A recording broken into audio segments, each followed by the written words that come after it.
Hi guys! So kanina ay nagpropagate ako ng ating variegated string of pearls. So ayan. Ito yung ginamit ko sa kanya. Tapos meron pa. Ito yung ano naman to. String of tears. Ayan guys. So. Ayan. Kasi wala pa akong nakahang nito guys. So bali, yung kinuhanan ko neto, kasi lush naman yung variegated string of pearls na galing kay Ma'am Hazel of Juselson. So, pinugutan ko siya guys. Ayan. At ito yung mga cuttings na yon guys. Dinilig ko na rin siya after kong maitanim. And yung nakaraan na propagate ko sa brown pot, ito na din siya guys. So, bali pinagsama-sama ko. Dinagdagan ko na lang ng konting cuttings ulit. Ayan. Para mas mapalago ko siya. Ayan. Tingnan nyo guys yung mga hanging planter natin dito. Punong-puno na guys ng mga hanging dito. So, bali, wala na talaga akong space. So, ang ginawa ko, ito, tas ito, medyo mababa. So, ganyan na lang guys yung ginawa ko. Kasi wala na talagang space.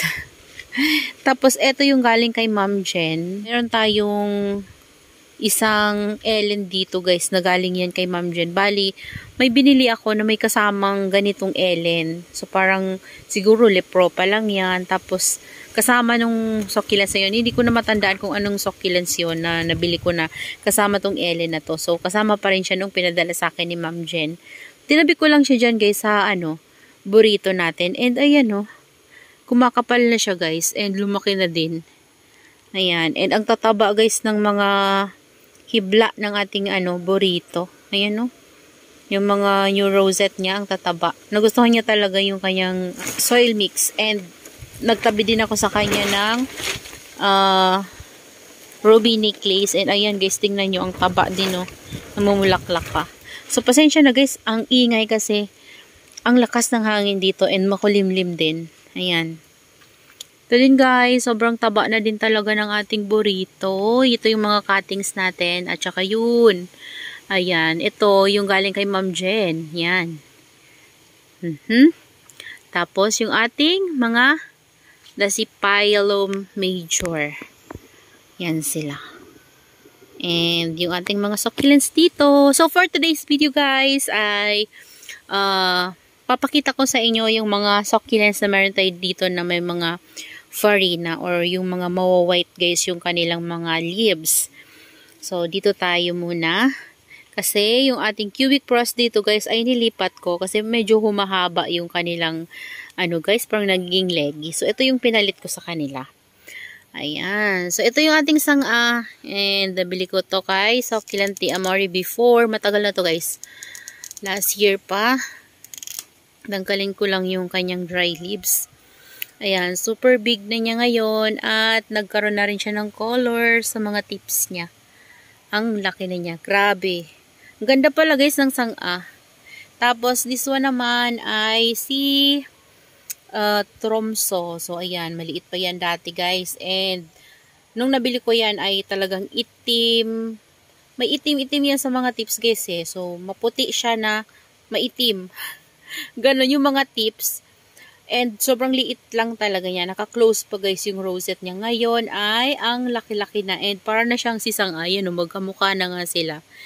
Yan. Pero yung leaves naman nito ay medyo pahaba. Ayan. Compare dito.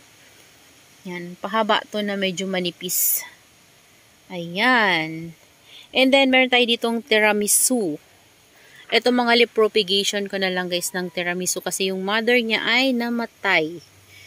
Na fungus yung stem. And here meron tayong amakante.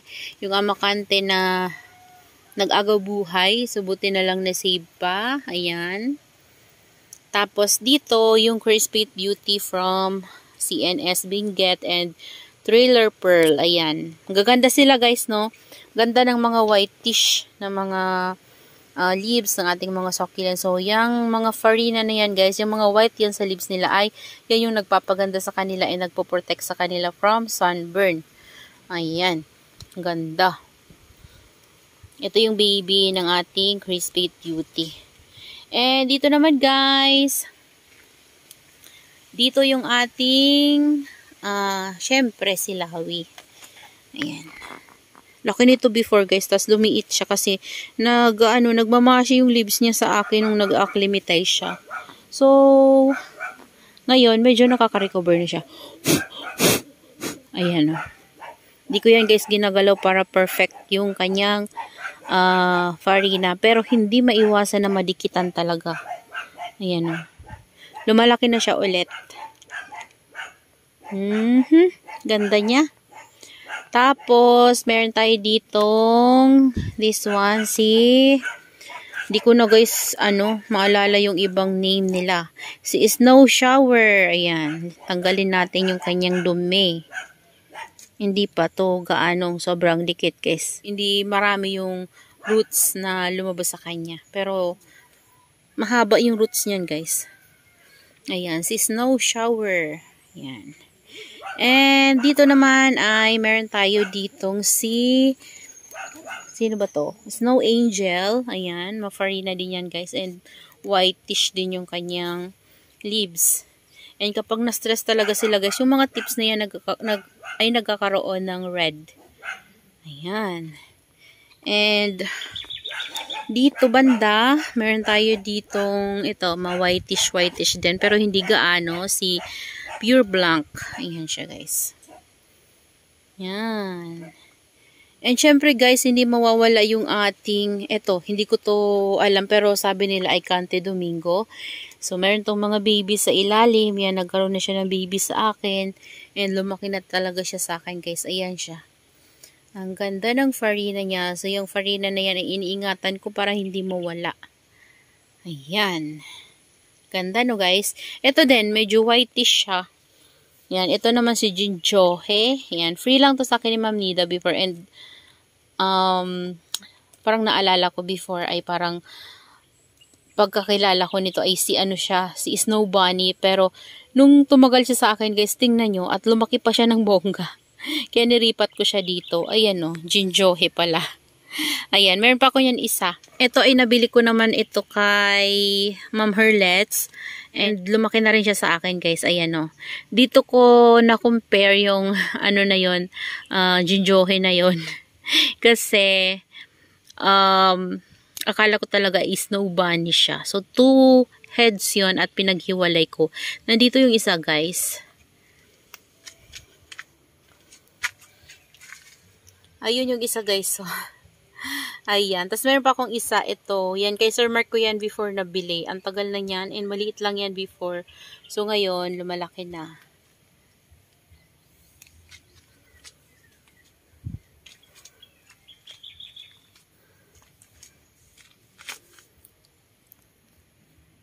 And syempre guys, hindi mawawala yung ating Laura. Ayan. Yung ating Laura na nagkakaroon na ng dry leaves. Ayan, kasi tuyo siguro yan siya guys. Hindi ko nadidilig. Ayan, ito naman, meron tayo ditong Afterglow. Si Afterglow na mafarina din. Ayan yung mother niyan guys. Oh. Ayan, mother niya. Tapos dito, meron tayong big na Monroe. Ayan, o diba?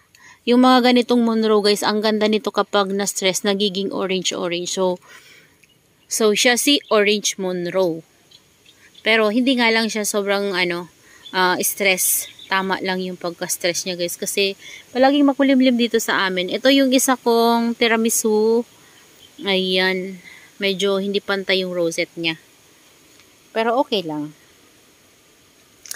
And dito meron pa tayong isang Crispy Beauty guys. Ayan. Crispy Beauty.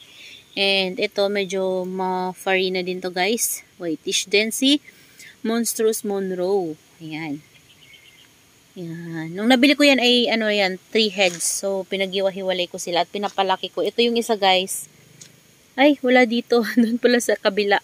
Ito, Monroe to guys. Ewan ko kung bakit nag-iiba yung mukha niya. Nagiging black yung mga tips niya guys. Ayan o.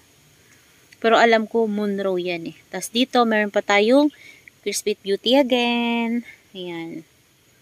Tapos, yung ating bambino guys. So ayan o, mafarina din siya. And akala ko mamamatayan siya.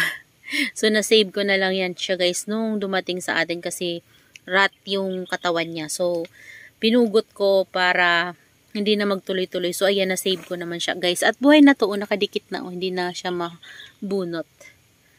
Ayan. And of course, dito guys, meron pa tayong white lotus. Ayan. Yung white lotus ko na, ewan ko kung bakit na ganito yung dito banda na side guys. Oh. Ayan o.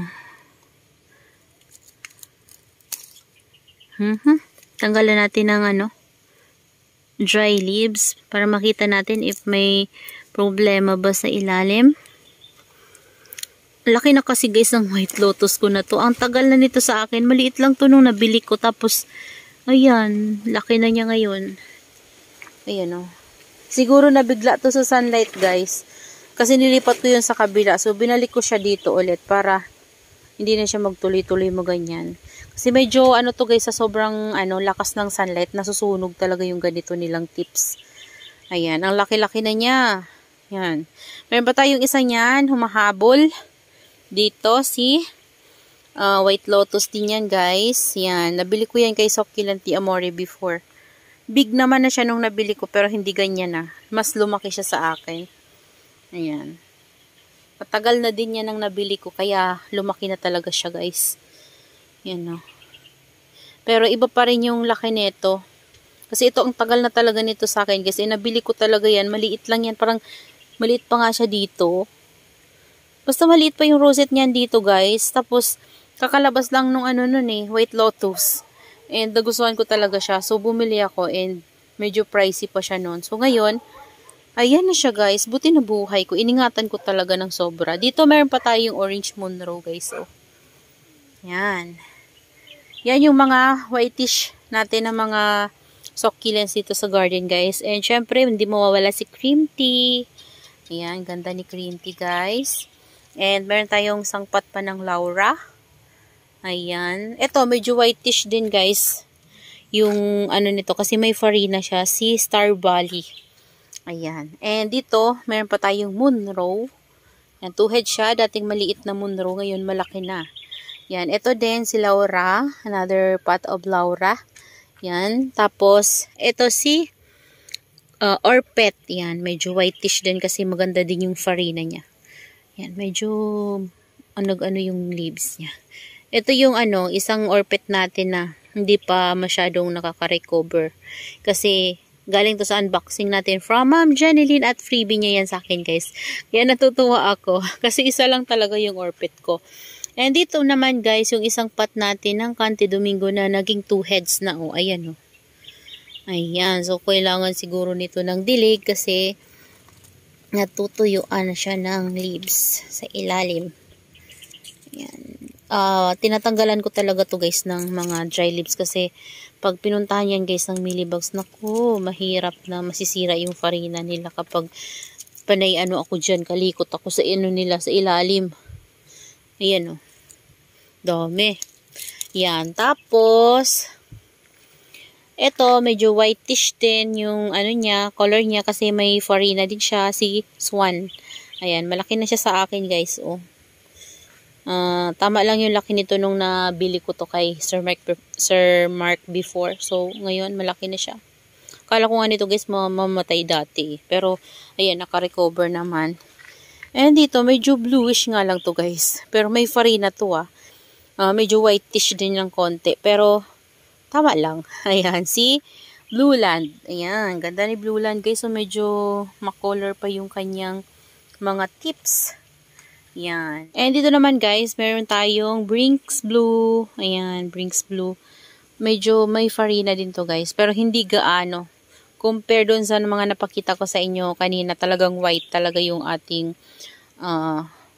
ibang mga succulents. Kagaya no, si Crispy Beauty. Tapos this one, ayan, ang ganda. Talagang white na white. Ito, meron tayo ditong cream tea. Ayan, napakatagal na ng cream tea na to sa akin guys. And gumanda siya, oh. Yan, dati kasi parang, pumangit siya. Pero ngayon, bumabawi. Dito naman guys ay, nabili ko to kay Ma'am Connie before. Si Heart Heart Angel. So, nakakita ako ng Heart Angel. Iba yung ano niya guys, itsura niya. Pero ito kasi ay nakalagay niya doon ay mutation ng Heart Angel. And maliit lang to. Tama lang to nung nabili ko. And ayan, ang dami ng babies na binigay niya sa akin guys. And lumalaki na talaga siya. So, plano ko yung kunin yung mga babies niya para may maipropagate tayo. Ayan. Ang ganda na ng ano niya guys. Oh, mother niya super big na. Tingnan nyo naman oh. Hindi yan ganyan nung nabili ko. Ayan. Tapos, dito meron tayong old blue. Ayan. Ito talaga, whitish din talaga guys yung color niya na medyo may pagka-bluish. Ayan. Diba guys? Ganda no? Oh, ang gaganda ng mga succulents natin. Sobra. And dito guys, meron pa tayong Laura na naging 2 heads na din. Tingnan nyo oh, magkadikit yung leaves niya. Yan, 1 head lang yan, tapos naging 2 heads. Tapos makikita ko yan guys, 4 heads na din. Kagaya nung isang napakalaki ko. Diba? Kasi, ano to eh, bilis nitong magkaroon ng dagdag na heads. Ayan o, ano nga siya eh, kailangan niya ng water kasi kulubot yung lower leaves niya. And dito guys, meron ako ditong isang succulent na hindi ko alam yung ID. Nabili ko to before kay Ma'am Connie and akala ko kasi nito guys ay lawi. So, nung dumating siya sa akin, hindi naman siya lawi. Pero, ayan, tingnan nyo guys ng maigi. Pinag-compare ko siya kay cream tea. Pero si cream tea kasi guys ay medyo may pagka bluish ng, basta may pagka bluish na may pagka pinkish. Pero sa ngayon, tingin ko cream tea talaga siya. Ayan, lumaki na rin siya guys. So, hindi naman yan ganyan kalaki. Pero ngayon lumaki na siya. Ayan. So, yun lang naman guys yung mga white succulents natin dito sa ating garden. Ayan. So, ang gaganda nila kasi may mga ano talaga yung leaves nila guys. May mga whitish. And yun talaga yung nagpapaganda sa kanila, yung kanilang mga pulbo. So kapag nasira natin yung farina na yun at nahawakan natin yun guys, na wawala talaga. Kaya kailangan nating ingatan para manatili silang maganda. So yun lang guys, maraming salamat po sa inyong panonood and see you on my next vlog. Happy gardening everyone! Bye!